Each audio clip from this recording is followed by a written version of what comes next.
नेमकं हा police force आहे तरी कशासाठी? आमच्या सुरक्षासाठी का आम्हाला दहशत दाखवण्यासाठी?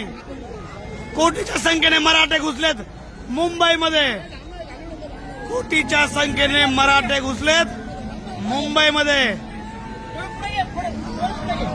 मराठे घुसतायत मुंबईमध्ये. आम्ही शांततेने आलो आणि शांततेने जाणार. संघर्ष होता मनोहर जरांगे पाटलांसोबत. मराठे मुंबईमध्ये दाखल झालेले आहेत, कोटीच्या संख्येने मराठे.